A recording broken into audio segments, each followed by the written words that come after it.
Hello, my name is Ethan Nguyen, and my partner is Austin Corbin. Today we will be showcasing on how to create a multiplication table using loops in Python. And so on the left side of my screen, you can clearly see that I have the Canvas assignment pulled up. It says write a program in Python to describe the multiplication table as shown above. And so the input for this, we input say 1, and it goes out to multiplication of up to 9. So 1 times 2, for instance, is 2, 5 is 5, 9 is 9, 3 times 3 is 9, 3 times 6 is 18, 9 times 3 is 27, and so on and so forth. When you see the x's are autocomplete, so you let the program complete it for you and you don't fill it in. It's supposed to create a program, and so on the right side of my screen you can see I have the program right here. Um, essentially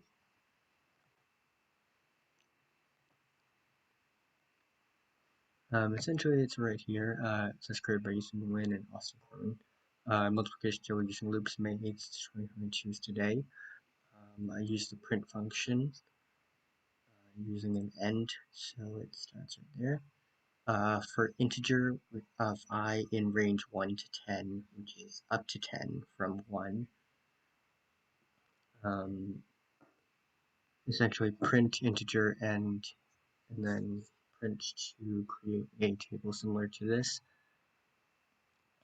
If x is 0 while x is less than or equal to 1, dashes, and then x plus equals 1, and then while x equals 0 once again. If x is less than 9, print 5 dashes, space, and then x plus or equals 1, double print.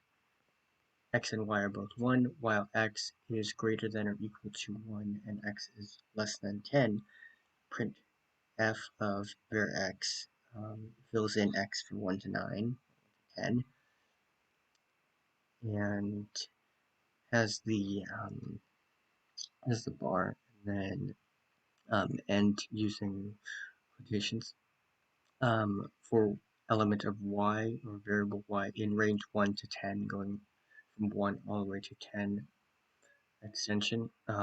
Total is variable x multiplied by variable y. If the length of the string's total is greater than or equal to 2, you're supposed to print the total and then end the operation. Otherwise, you still print the total and you end the operation.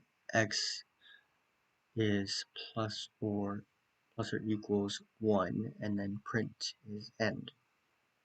And so I'm going to go ahead and create a test program using sample outputs, as you can see here, as I'm about to do. And I've named the document multiplication.py, so I hit the run multiplication triangle here, hit this, and it outputs a program that is similar. Here's the program. So you can see that from the table it goes until 27 on the 9th row, and it goes from 3 to 4, so that's the x. So from 4 to 3 goes at 12. 12 is the beginning, and it goes all the way down 72 and 81. So within this square parameter, from 12 all the way to 72, that is the missing variables for x, and we have successfully filled those in. Alright, well, that is the end of our presentation. If you have any questions, please feel free to go ahead and message or put anything in the comments below, and thank you.